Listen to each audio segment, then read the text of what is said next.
오늘 나의 인생 전환점을 맞는 그런 최고의 기회가 되는 예배 되었으면 좋겠습니다. 질문하겠습니다. 하나님의 사람이 세상을 의지하고 살면 어떻게 될까요? 세상은 의지 대상이 아니죠. 우리가 이 복음의 빛으로 살려야 할 대상입니다. 예수님이 너희는 세상의 빛이다. 너희는 세상의 소금이다. 이렇게 말씀하셨습니다. 또 하나님의 사람이 사람을 의지하면 어떻게 될까요? 돌아오는 것은 배신이고 상처뿐입니다. 하나님의 사람은 사람을 살려야지요. 사람을 사랑하고 돕고 살려야 합니다. 그러나 의지 대상은 아닙니다. 믿음의 대상도 아닙니다. 믿음의 대상은 오직 하나님밖에 없습니다. 성삼위 하나님이 우리의 믿음의 대상입니다. 그래서 우리가 예배를 드리고 언약의 말씀을 따라가는 것입니다. 하나님의 사람이 다른 것을 의지하게 되면 이제 계속 고통을 받게 돼요. 이스라엘 백성들이 언약을 놓치고 노예로 가고 포로로 가고 속국이 되고 전쟁을 통해서 많은 그런 재앙 속에서 살게 되었습니다. 언약을 놓치면 이렇게 되죠. 그렇다면 지금 나에게 가장 필요한 것이 뭔가 질문하셔야 됩니다. 진짜 질문하셔야 돼요. 물질이 필요합니까? 아니면 성공입니까?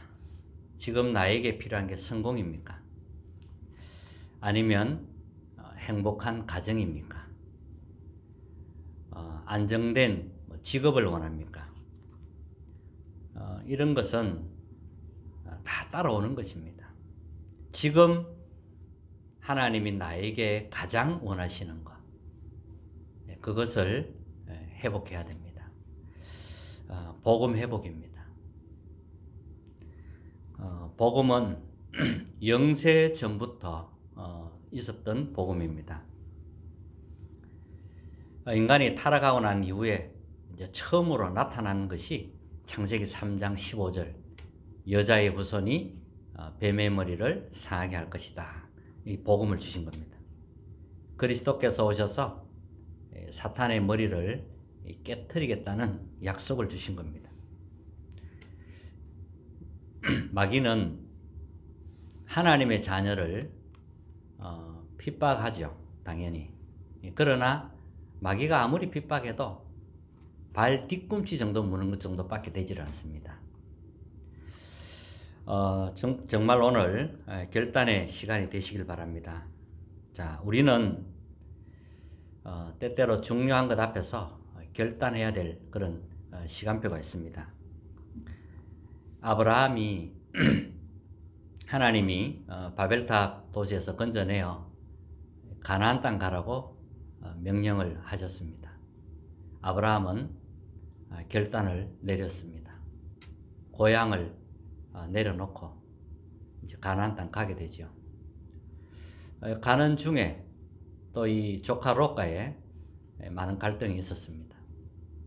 아브라함은 모든 걸 양보하고 진짜로 이제 단을 쌓기 시작했습니다. 기도하기 시작한 겁니다. 그때 하나님이 아브라함에게 하신 말씀이 동서남북을 바라봐라. 눈에 보이는 모든 것을 너와 내 후손에게 다 주겠다. 이렇게 약속을 하신 겁니다. 오늘 갈등의 요소가 되는 게 있다면 다 버리시기 바랍니다. 또 복음에 방해가 되는 것이 있다면 다 버리는 날이 되길 바랍니다. 왜? 하나님은 더 큰 진짜 것을 준비하셨기 때문에. 우리가 다른 것을 붙잡고 의지하면 손해입니다. 자꾸 속게 돼요. 아무리 좋은 것이라도 땅의 것으로는 사람을 살릴 수가 없습니다. 땅의 것으로는 나를 살릴 수가 없습니다. 여기에 분명한 답이 나야 됩니다. 무엇이 나의 영혼과 마음을 살릴 수 있습니까? 다른 것으로는 살릴 수 없습니다. 그래서 하나님이 복음을 주신 겁니다. 복음으로만 나의 영혼, 마음을 살리고 치유할 수가 있습니다. 복음을 모르면 절대로 인간의 근원적인 문제 해결되지를 않습니다. 이 복음이 각인돼야 되고요. 뿌리가 내려져야 되고 체질이 되는 만큼 영적인 문제, 숨겨진 문제가 치유가 됩니다. 외로움을 많이 타는 사람들은 나도 모르게 이제 사람을 자꾸 의지하게 되죠. 하나님은 지금 나와 함께 하십니다. 하나님은 우리와 함께 하십니다. 하나님을 의지하면 나머지는 다 따라오는 것입니다. 이렇게 되어야 모든 게 바르게 되죠. 하나님을 제대로 바라보면 사람도 하나님이 만나게 하시잖아요. 오늘 복음 안에서 인생 전환점을 맞이하는 그런 은혜가 있기를 주님의 이름으로 축복합니다. 자, 본문 내용을 보면 바울은 어두운 곳에서 이 복음을 전하는 것이 최고의 사명이었습니다. 바울은 이 그리스도의 복음에 생명을 건 사람입니다. 이것이 다른 사람과의 다른 점입니다. 복음 전하는 여기에 생명 건 사람이란 말이죠. 이게 다른 점입니다. 바울은 그리스도를 만나고 나서 인생이 완전히 바뀌어 버렸습니다. 바울은 그리스도 만나기 전에는 자랑할 게 많아요. 가문도 자랑하고 자랑할 게 너무 많은 겁니다. 이 70명으로 구성된 이 사내들인 공회원이 거기에 뽑힌 인물이 바울입니다. 그리고 태어난 지 8일 만에 할례를 받고 율법으로는 바리새인, 율법으로 흠이 없다 그랬습니다. 베냐민 집하고 히브리인 중에 히브리인이다 그랬습니다. 자, 이런 많은 배경을 가지고 교회를 박해한 사람이 바울입니다. 율법을 지킨다고 교회를 핍박한 겁니다. 이 서대반 죽이는데 정인으로 옆에 서가 있었던 사람입니다. 이런 바울이 그리스도를 만난 겁니다. 그리스도를 만나고 나서 바울이 한 말입니다. 지금까지 모든 것 다 배설물로 여긴다. 이렇게 바울이 고백을 합니다. 사람이 완전히 바뀐 거죠. 왜? 모든 것 대신은 그리스도를 얻었기 때문입니다. 그러니까 지금까지 자기가 옳고 맞다고 하던 그것 때문에 그리스도를 발견하지 못했던 겁니다. 사람을 살리는 것은 복음으로만 살릴 수 있습니다. 하나님이 이 복음을 영세전부터 준비하셨고 오랫동안 수천 년 동안 예언했고 이 복음이 2000년 전에 십자가에서 주님이 완성시킨 겁니다.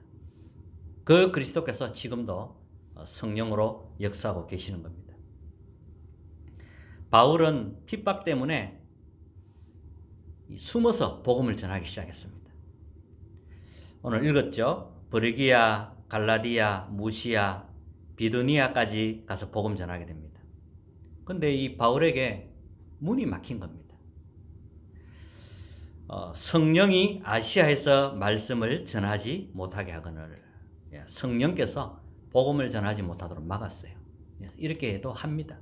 성령께서 열기도 하지만 때에 따라서는 문을 막기도 합니다. 또 예수의 영이 이 복음 전하는 것을 허락하지 아니하신지라. 이때 바울은 인생 전환점을 맞이하는 그런 기회가 되는 것입니다. 문이 막히거나 닫히면 세 가지 전환점을 찾아야 합니다. 6절에 제가 다시 한번 보면 성령이 아시아에서 말씀을 전하지 못하게 하시거늘. 응답이 없으면 그게 응답 없는 게 아니거든요. 그래서 오늘 첫 번째입니다. 절망 속에서 하나님의 축복을 보는 전환점입니다.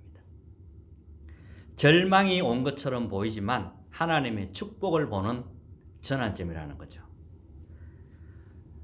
성경에 렘넌트 7명이 다 그랬습니다. 요셉은 노예로 팔려갔습니다. 이 형들의 형들로부터 그것도 요셉이 노예로 팔려가게 됩니다. 요셉은 흔들리지 않았습니다. 하나님이 나를 애굽으로 보낸다 이렇게 생각한 거죠. 세계복음화 현장으로 보낸다는 것을 알았던 겁니다. 그래서 하나님의 계획을 보게 되면 큰 힘이 생기는 겁니다. 그리고 이제 보디발 집으로 이제 가게 됩니다. 거기에서 너무 일을 잘해가지고 하나님이 보디발이 요셉에게 모든 거 다 맡겼죠. 가정 총무로 삼은 겁니다. 하나님이 역사하니까요. 보디발 밭에까지 복이 내린 겁니다.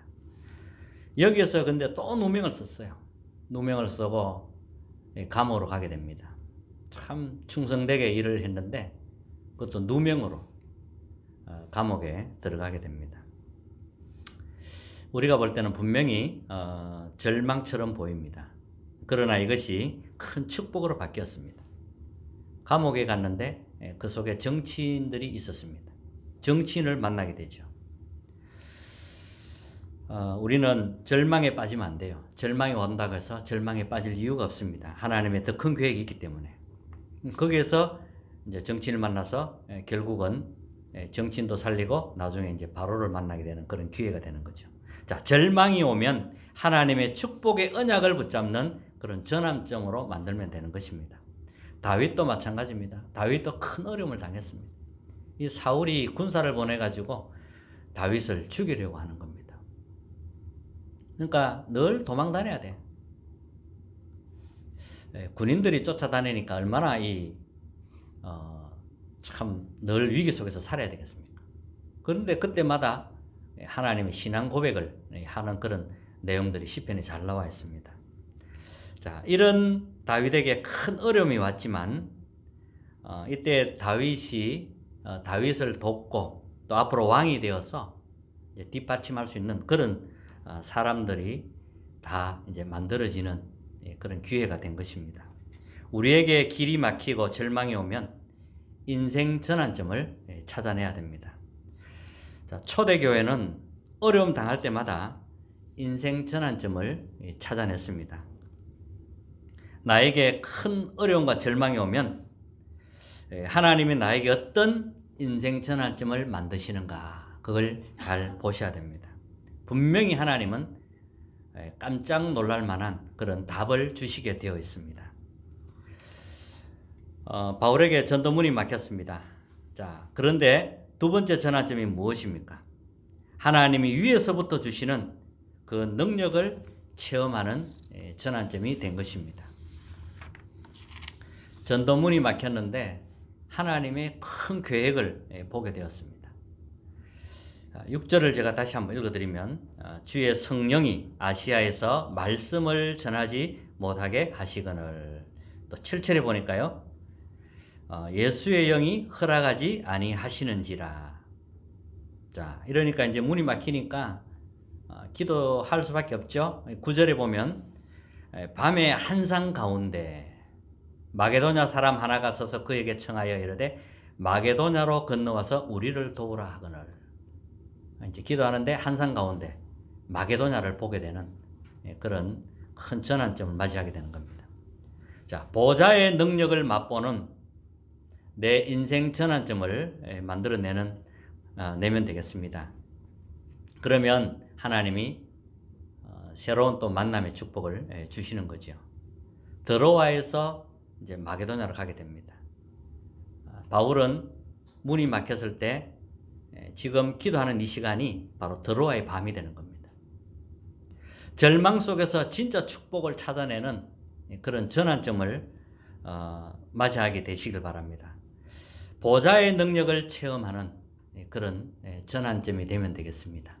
자, 세 번째는 더 큰 미래를 놓고 인생 전환점을 만드는 시간표라는 거죠.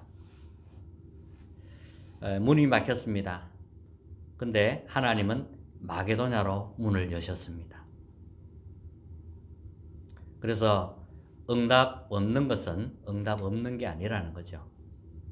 더 큰 하나님의 계획을 볼 수 있는 그런 전환점으로 만들면 되겠습니다. 자, 이렇게 인생 전환점을 맞이하게 되면 계속 응답이 오는 겁니다. 문이 막혀서 기도했는데 하나님은 마게도냐로 문을 여셨습니다. 자, 이래서 이제 빌립보 지역에 가게 됩니다. 빌립보에 있는 두 아디라 성에 가게 됩니다. 거기는 무속 동네가 되었습니다. 근데 하나님은 루디아를 딱 준비하셨습니다. 루디아를 살렸는데 이제 빌립보 교회가 된 겁니다.